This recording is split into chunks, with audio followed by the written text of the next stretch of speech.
Alexander and the Terrible, Horrible, No Good, Very Bad title is based off a 20-page book.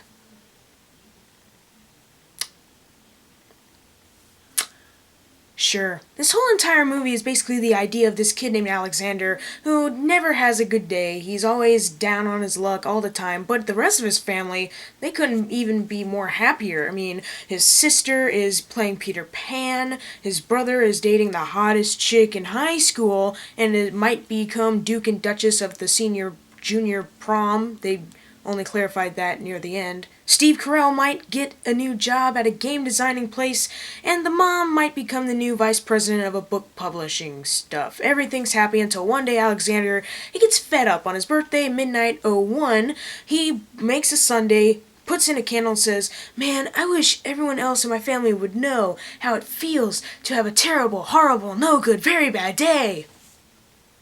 Yes, he legitimately says that. And then blows out the candle, and the next morning, stuff starts to go wrong. Now, I wasn't really looking forward to this movie, because there are a couple types of Disney movies. There's the Disney Channel original movies. That's a whole nother video, man. You've got the Disney action type thing, for example, like Maleficent or any other Disney movie like that. You've got the Disney animations. This year we got Big Hero 6, last year we had Frozen, won a freaking Oscar. And then there's these kind of movies, like The Odd Life of Timothy Green, that are kind of low, probably won't make as much money, probably won't appeal to that many people, yet will have some kind of a heart. And yes, this movie is riddled with Disney cliches. You know exactly where this movie's going from start to finish, all the way through, without a doubt, you know. Yeah. But I will give this movie props. It didn't go too long. It was an hour and 20 minutes, including credits, and you know what? That seems fine for a 20-page book. I mean, the book is still 20 pages, but this seems like a perfect time for it. The acting in this movie is good. Please excuse the airplane that just went by. Steve Carell and Jennifer Garner, definitely the standouts. The little kid, he was fine as Alexander, and the brother and sister also fine.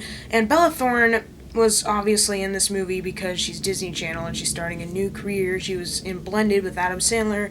And next year, she's going to be the first movie in January in a Amityville movie.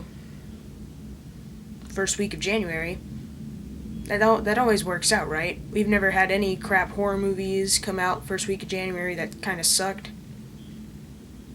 So you're good, Bella Thorne! This movie never really made me laugh, though. I mean, I think it's more trying to be cute than it is trying to be funny, which is weird because there are jokes riddled throughout this movie. The only funny part I think I ever laughed at was the driving test scene, because that was frickin' awesome. You could literally just go see this movie for the driving test scene.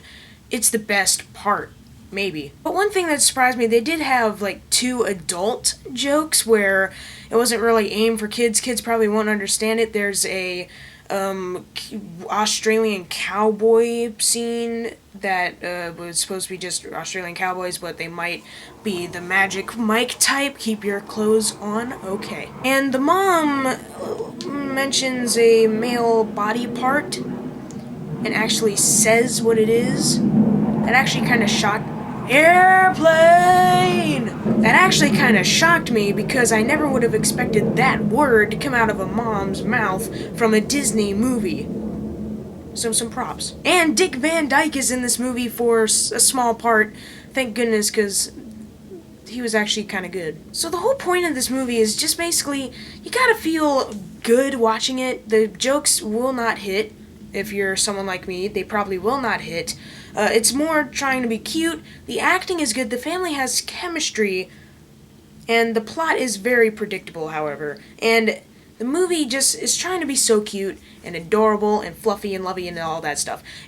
And I think they should have tried to be more of that instead of trying to be more funny, like This Is Us, watch us be funny, but also very heartfelt and cute at the same time.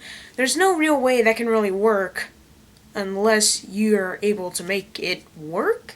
So I wouldn't say this movie is necessary to see. I mean, I would have rather seen The Judge or Dracula Untold, but whatever. This movie actually really did surprise me. It wasn't as terrible as I thought it was, but it wasn't, like, necessary to see. It wasn't really necessary to make, but cute. So I'm gonna give it a C plus. Kids will enjoy it definitely. They'll probably laugh at everything. Parents might have a hard time with stuff. I'm not. It just really depends on how you feel about Disney and what they've done. I like their animations. I kind of like their live action movies, kinda, and their little cute movies. I don't think I haven't seen Timothy Green. Sorry, but this is just run-of-the-mill movie you can see it once and then just kind of forget about for a very long time. So if you've seen Alexander and the Terrible, Horrible, No Good, Very Bad Title, yes, that's what this movie's called now, leave in the comments below of what you thought of it. And I would like to say, once again, 200 subscriber special. I have no idea what to do for it. Thank you all so much, but I seriously have no idea what to do for it. I asked you in the past 2 videos on what do you think I should do. Please leave suggestions, and only one person has done that, and it was the first video I mentioned it. So please, before I do that one, I want to see if there's any other suggestions. Leave in the comments of this video if you have a suggestion for what to do for a 200 subscriber video. Leave in the comments below of what you think. And as always, thank you guys for watching. Make sure to subscribe. I'm Jackson Fulcher. See you guys next time.